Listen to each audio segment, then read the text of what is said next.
আজ আমি বাড়িতে বানিয়েছিলাম চিকেন কষা। আসসালামু আলাইকুম এভরিওয়ান, আমি শালু, এয়ার শালু লাইফস্টাইলে সবাইকে ওয়েলকাম। দেখো, চিকেন কষার জন্য প্রথমেই আমি কড়াইয়ে তেল দিয়ে গোটা গরম মশলার ফোড়ন দিয়ে নিয়েছি। তারপর দিয়েছি কোচানো পেঁয়াজ, এবং পেঁয়াজটা বেশ লাল করে ভাজতে হবে আমাদের। বেশ লাল করে ভাজা হয়ে গেলে তারপর দিয়ে দিতে হবে ধুয়ে রাখা চিকেনগুলো। এর উপর থেকে আমি অল্প পরিমাণে নুন দিয়ে চিকেনগুলোকে ভালোভাবে ভেজে নিচ্ছি। চিকেনগুলো ততক্ষণ ভাজতে হবে যতক্ষণ পর্যন্ত না এর কালার চেঞ্জ হয়ে আসছে।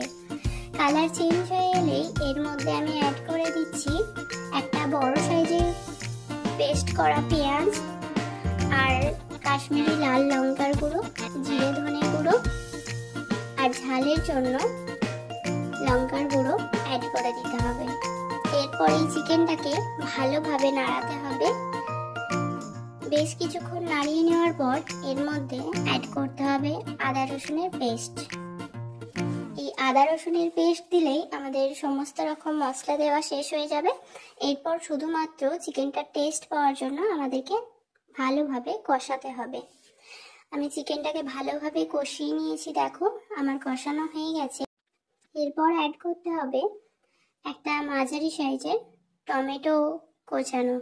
আমি টমেটোটাকে কুচিয়ে দিয়ে নিয়েছি, নিয়ে ভালোভাবে নাড়িয়ে নিয়েছি।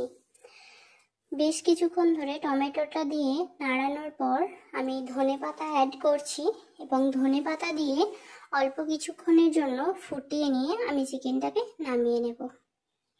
এইরকম আরও ভিডিও দেখার জন্য আমার চ্যানেলটিকে সাবস্ক্রাইব করো। Thank you.